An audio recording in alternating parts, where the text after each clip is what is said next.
Ellis Cinema back. How we doing out there? Good, great, grand, wonderful. Welcome to the worst podcast in the history of fucking podcasts. It's poorly ran. The quality's poor. The content is poor. I feel like I'm just a fuck. You want to know what this just dawned on me. You want to know what I am the equivalent of when it comes to the podcasting? Because, like, I can't remember the last time I talked about a film. Maybe Dune, which was like 3 months ago, 2 months ago.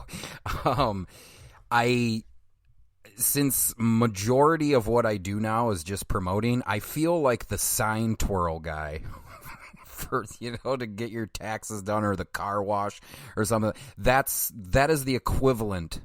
That is the podcast equivalent of what you're listening to right now, is just a guy spinning signs, which is a bummer because, like, I don't know. I think I know some stuff.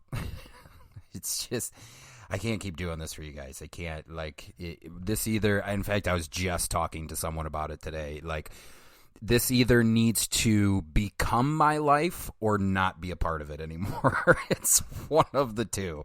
Because, like, I'm never going to quit watching movies. Like, I love movies too much. But I do not have the time to watch movies that I'm not seeking out, watch them with a critical eye, jot down some notes here and there. I don't do too many notes. We just kind of free for all here. But, and what does it matter? Like, if at the end of the day, all it is distributors making sure I'm telling them where to get it, they don't give a fuck what my insight is. So let's start this podcast off super positive. I don't know. I mean, come on, guys. Like, for those of you that are regulars of the show, I have a full-time job. And this isn't it. But I think I just got some more sent to me now. So I had just broken the 30 plane. Like, I had 30 movies left, and I think I knocked it down to 28, and I just got 3 in the mail. So we're back up to 31.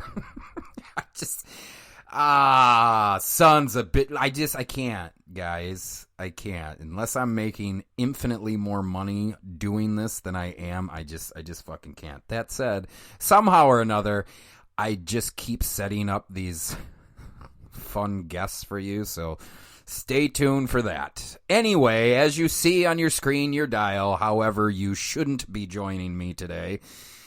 Demons, Demone, Lamberto Bava film. So, this is different from, like, the last 13 films that I've done. I don't even know what the fucking number is. I saw Demons as a wee young lad, and it is one of my favorite pieces from the 80s. It embodies dang near everything that I like about 80s horror films, kind of a senseless plot, great fucking practical effects, and a very, very meta execution. In fact, you could argue in some senses, ladies and gentlemen, however you identify, you could argue in some senses, ain't nobody seen shit like this before. No.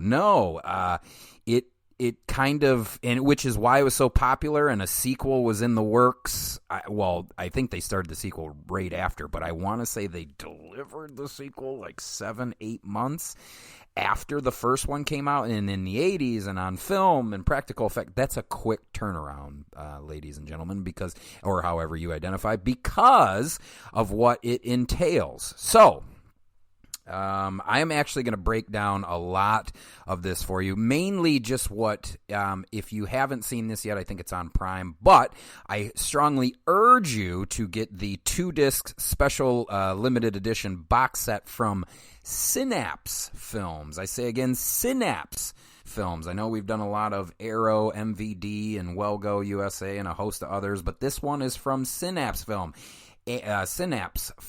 and I can tell you every single bonus feature, every single one I watched, there's companies out there that just know what some of us want, and to listen to some of these guys, whether it's to talk about what it was like working back then, or the practical effects. Like the guy who did the special makeup effects, Sergio Stivoletti, I think his name is. Let me double check just so I'm not full of shit. I think it's Sergio Stivoletti. Yeah, Sergio Stivoletti. Like, he did a lot of practical effects with mouths and transformations of mouths, and in the bonus features I learned, well, he came from a family of dentists. So getting those molds and being able to create some of the effects that he did, well, he came by it very honestly. So let's break down a little of Demons for you. Like I said, one of my favorite films from the 80s because it is so outlandish and crazy. In Demons, a masked man offers tickets to a horror movie sneak preview at the mysterious Metropol cinema. A lot of people didn't even know that the cinema was there. A lot of characters within the movie were like, I've been here my whole life. I ain't never seen this theater. What's going on? What is going on? When a patron is scratched by a prop displayed in the theater lobby. When a patron is scratched by a prop displayed in the theater lobby, she transforms into a flesh-ripping demon. One by one, the audience members mutate into horrible creatures hell-bent on destroying the world. Some people just want to watch the world burn, and I would say a demon is one of those. Can anyone escape this gory orgy of terror? I didn't write it. So yeah, like I said, let's actually just let's go down the line, pick it apart here. So, as I said, this was a Lamberto Bava film, and if you aren't familiar with Lamberto Bava, I strongly urge you to dig into his catalog. But the name that most people. The name that this movie hinged on, even its selling point back in the 80s, producer Dario Argento. Yes, the Italian giallo godfather, Dario Argento. In fact, they pasted his name on there so it would sell a little bit more. Because they just didn't think that Bava was going to be able to sell it on his own. It was directed by Lamberto Bava. The original story was written by Dardano Sacchetti, so he is kind of a staple with these guys, Bava, Argento. So that was the original story, was Dardano Sacchetti, and then the screenplay was written by Dario Argento and Lamberto Bava. So the difference is, somebody put the dialogue on the page and someone created the story, meaning, oh, well, this is where this should take place, blah, blah, blah, and then Dario and Lamberto was like, well, this is what they should say. So, starring in Demons, you got Urbano Barberini. If that's not the most Italian name. Urbano Barberini plays George. Natasha Hovey plays Cheryl. Carl Zinni, whiny Ken. Carl Zinni plays Ken. You gotta let me die, man. I hate that part. I hate it so much. Like, they have this, well, we'll get there. I don't know if I'll ruin it for you, but we'll just say Carl Zinni is Ken. I don't like whiners in films. Like, I understand, like, you gotta have them, and sometimes it is executed in a way that you're supposed to hate them, and fuck, man, I was just like, somebody get Ken out of here. Somebody get Ken some water and get him the fuck out of here. Ken, played by Carl Zinni. Fiore Argento played Hannah. Fiore Argento, yes, of relation to Dario. Paolo Cazzo played Kathy. Fabiola Toledo played Carmen. Nicoletta Elmi played Ingrid, the usherette, which you would think, well, actually she had been in some Argento films past, so as a child, so it was kind of a nice, cool thing to, you've seen Nicoletta in, as a child in films in years past, and now you're seeing her as this grown woman, and obviously at the time, if you had followed Bava or Argento or whatever, you're like, hey, wait a minute, is that girl? So kind of a cool, seeing her come into her own, if you will, on screen as, an adult. So, and you got Bobby Rhodes, who plays Tony, pimp Bobby Rhodes. Actually, it's not explicitly stated that he's a pimp, but we're all pretty sure that Bobby was a pimp in this, playing Tony. Bobby Rhodes plays Tony. What else we got here? We got Garetta, yeah, I'm not kidding, or Garetta, who plays Rosemary. She is the first one turned. And as I was listening to the bonus speech, I just thought that these two gals, in fact, Rosemary was the one who scratches herself and how this whole thing begins. But Tony shows up with two gals, and I just kind of thought, he's a lady man. And then I'm watching the bonus features, and they definitely refer to him as a pimp and his two women are prostitutes several times. And I was just like, oh, I just kind of thought like he was not a one-lady man, because why would you take two, if you're a pimp, why are you taking two prostitutes to a sneak peek screening of something? I don't know. Maybe they were high earners that month, and I don't know. It's the equivalent to like a gift card or something.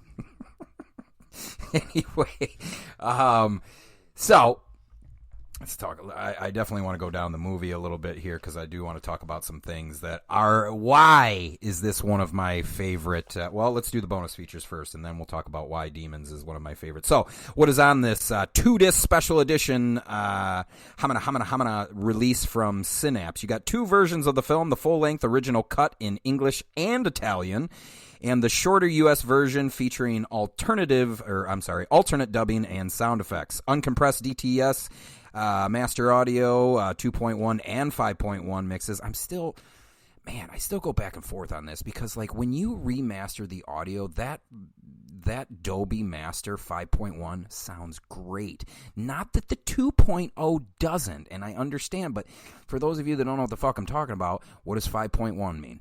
5 speakers and a sub. What does 2.0 mean? 2 speakers, no sub. So, when you're watching this, unless you have a surround sound setup like me, it only goes to stereo. So I'm hearing it out of all of the speakers, and I am too cinephile oriented. Like, the voices have to be coming from the front. I can't hear them from all sides. You want to know what's supposed to be behind me? That helicopter, that explosion, that whatever. So I go back and forth on, these discs, Arrow's notorious for it, Synapse, to putting these original 2.0 audios on there. And, I mean, I guess if you are, if these were coming out when you were growing up, okay, I can see the appeal to it. But like for me, when Demons was first released, I was 3. So, no, I was 2. So I didn't see this until later in life. So it has no bearing on me. I want that full enriched sound. And obviously, like I said, for purists, I totally understand, the want of the 2.0. You got a new audio commentary by critics Kat Ellinger. I love Kat Ellinger, and Heather Drain, co-host of the Hell's Bells podcast. Audio commentary by director Lamberto Bava and special effects artist Sergio Stifoletti, and his work on Sergio Stifoletti's work on this cannot be understated. It's literally the reason why it's one of my favorite horror films from the 80s, is because of Sergio's work. You also have commentary, or they're joined in the commentary by composer Claudio Simonetti. The soundtrack is great in this. It's very 80s, very electronic, but also I believe it's one of their highest selling movie soundtracks of all time in Italy, because it was so fresh and it was so perfect for the movie, and Claudio Simonetti was responsible for that. As well joining them is actress Rosemary, it's Garetta, who played Rosemary. Produced by Dario Argento, a new visual essay, which is just a fancy speak for saying a bonus featurette, a new visual essay by author and critic Michael Mackenzie, exploring the legendary filmmaker's career as a producer. Dario's Demon Days, interview with writer-producer Dario Argento. I gotta tell you, every time I listen to Argento, I can't put my finger on if he is a good man or a bad man. What I mean by that is that I can't make heads or tails if he's kind of an asshole, or if, I don't know. Like, there are some times when he is talking about the history in horror that he's been a part of, and maybe because I am the type that's just like, you show up, you do your work, you keep your head down. Even if like if you're raising eyebrows and turning heads while you're putting in your work, I am more of a fan of not acknowledging that. I have been told by people I am nauseatingly self-deprecating. So, I come by it honestly when I'm sitting there listening to them talk, and I'm just like, do you think that you're kind of like God's gift to horror filmmaking? Because I don't know, bruh. I just kind of get annoyed when people talk about that. I forget who it was that was just driving me fucking wild. Oh, fucking, was it George Harrison? George something or other from those Italian westerns I was doing. I swear to God, George thinks he is he thinks he is the shit. And I just want to be like, hey, you're not. You're 70 years old and dating a 25-year-old. Like, and I know some of you out there be like, "Oh, that's a win." Look, if you're a family man and you've done things right, I don't want to hear about how awesome you are, but you've had 3 or 4 failed marriages. I just sometimes, like, when these people speak, I'm just like, bruh, you're a filmmaker. I love film. I think the art of filmmaking is so important. Or just art in general, I think is so important. What we can convey, different perspectives we can provide to the masses with a visual medium that is cinema.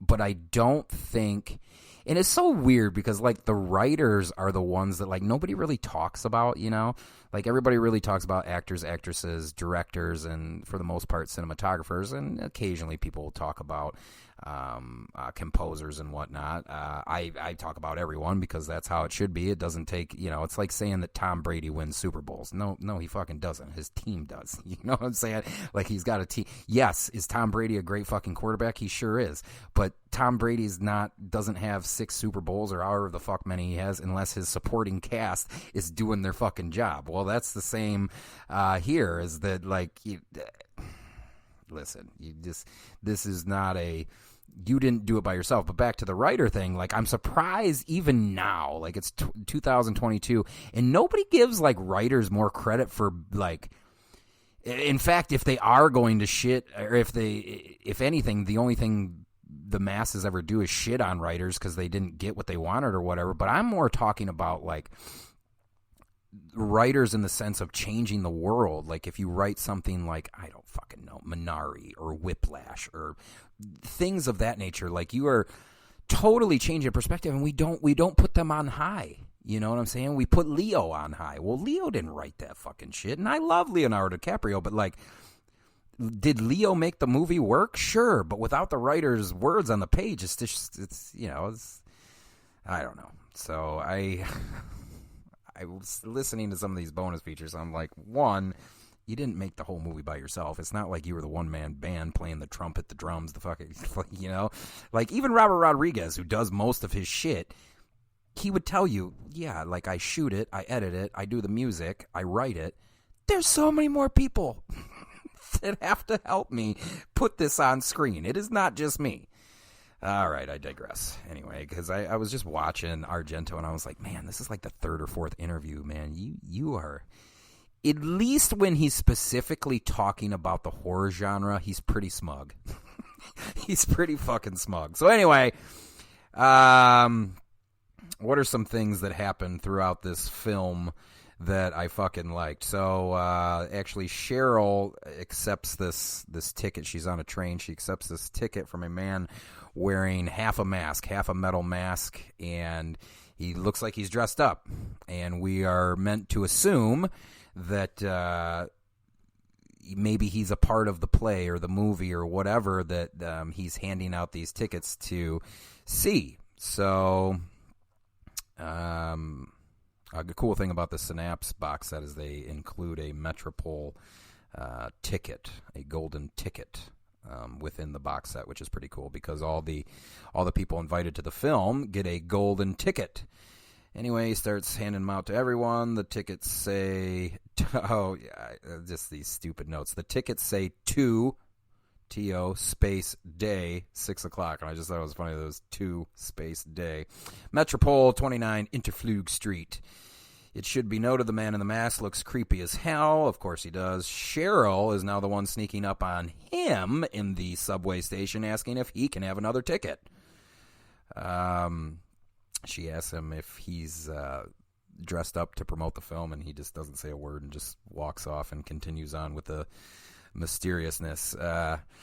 Another thing, the film has no title. You're looking at the fucking ticket, and there is no title. And where is Metropol? Never heard of it. Cut to the Metropol.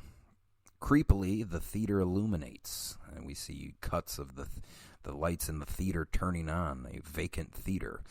Amongst the cuts of the opening of the theater, we see a statue, which leads to one of the end sequences, and I'll tell you what the statue is. The statue is a dirt bike, a running dirt bike, with a man that looks to be samurai-esque.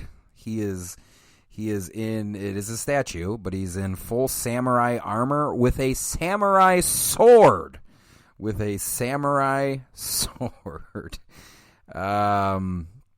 And, you know, just holding a samurai sword on a dirt bike. Also holding, so he's got the sword in one hand, and in the other hand he has a demonic-looking mask.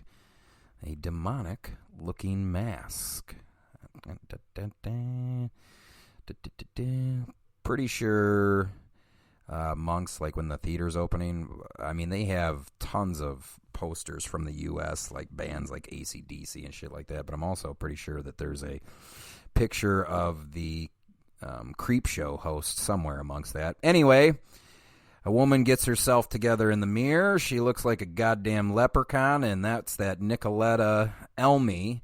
She doesn't say much, but she just does not look like she is up to no good. So as the theater's turning on, she is getting herself together in the mirror.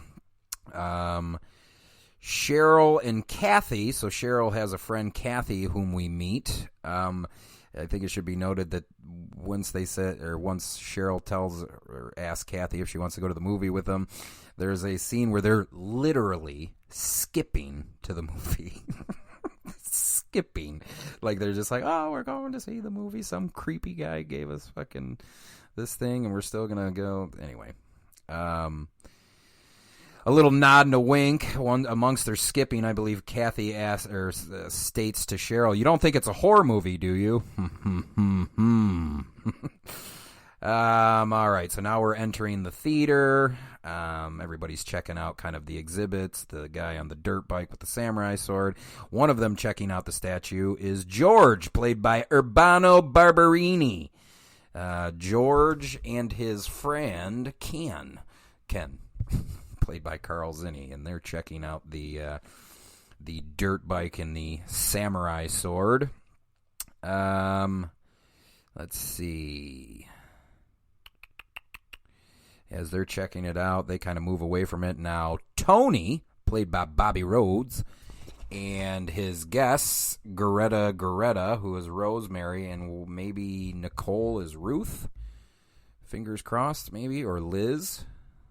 Maybe it's Liz. I can't. Or maybe it's Nina. Maybe it's some of the. Anyway, the two of them check out the dirt bike themselves, and Rosemary grabs the mask and pretends to put it on her face to scare Tony and the other girl. And when she pulls the mask off, it cuts her face. Let's see here. After Rosemary cuts her face, Ingrid, the one that looks like a leprechaun, played by Nicoletta Elmy, she kind of stares at Rosemary very like it's set, which is so weird because they kind of set this tone for Nicoletta to possibly be bad, and ultimately she ends up just fucking dying anyway. So it's just like kind of like a false fucking just a curveball, like, oh, Nicoletta's up to, or I'm sorry, Ingrid is up to no good. No, fucking just a fucking ploy. All right, the movie starts. Motley Crue starts playing. I mean, this movie's fucking metal. They will make cemeteries their cathedrals and tombs of your cities. Yeah. So they are in the theater.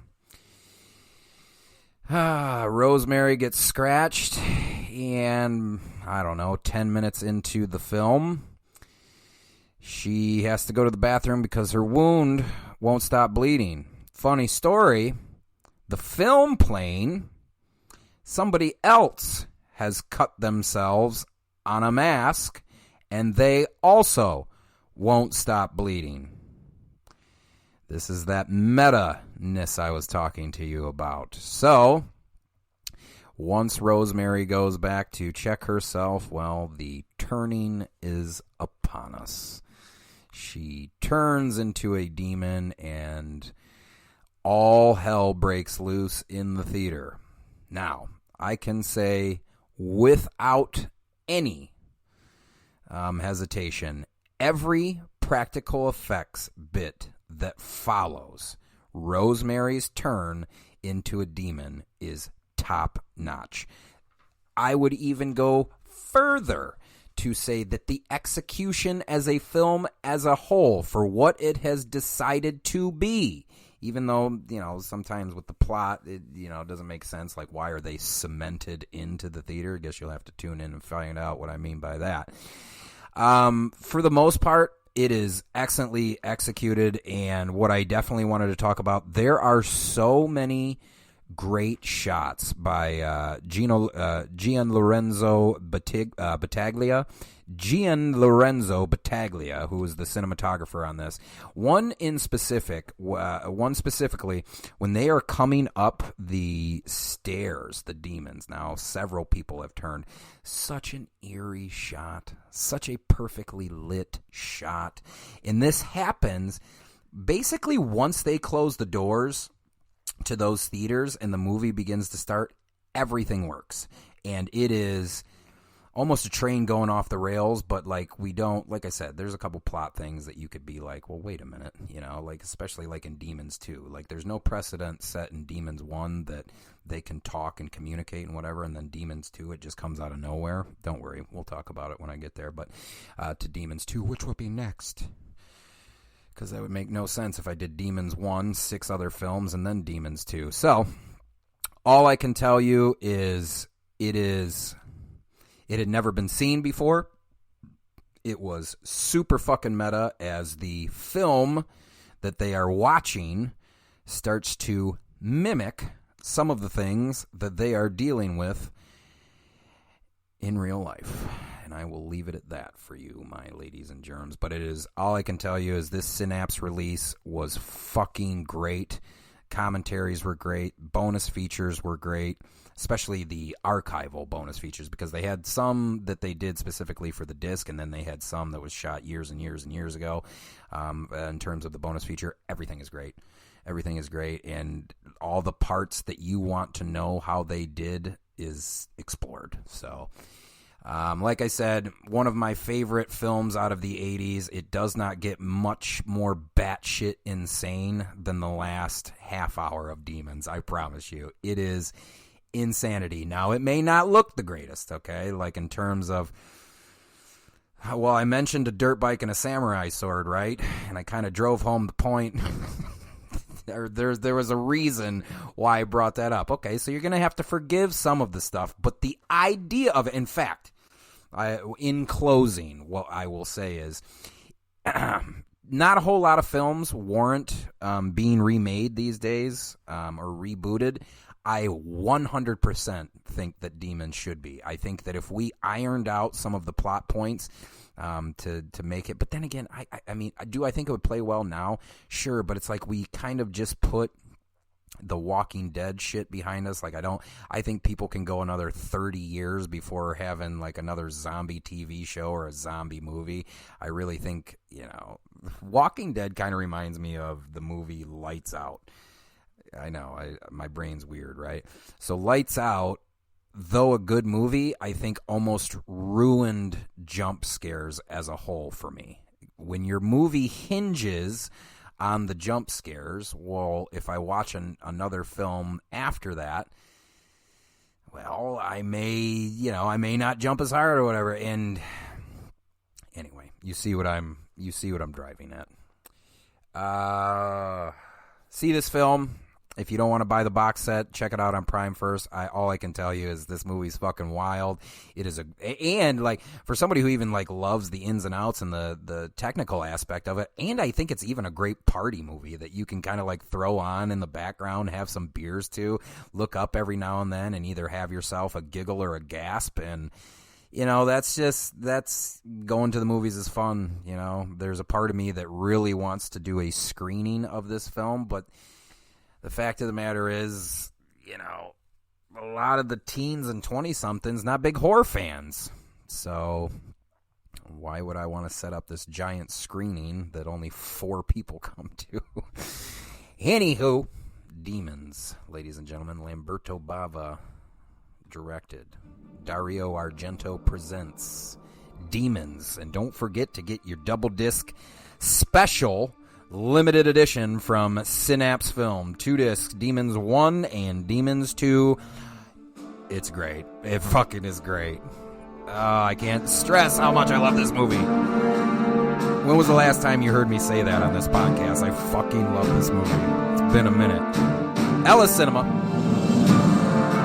Synapse Film's release of Demons 1 and 2. Demons 1 and 2. Available now, or you can get it on 4K. 4K is also acceptable.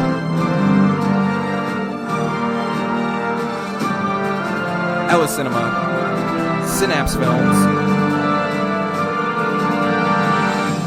Demons 1 and 2. We're gone.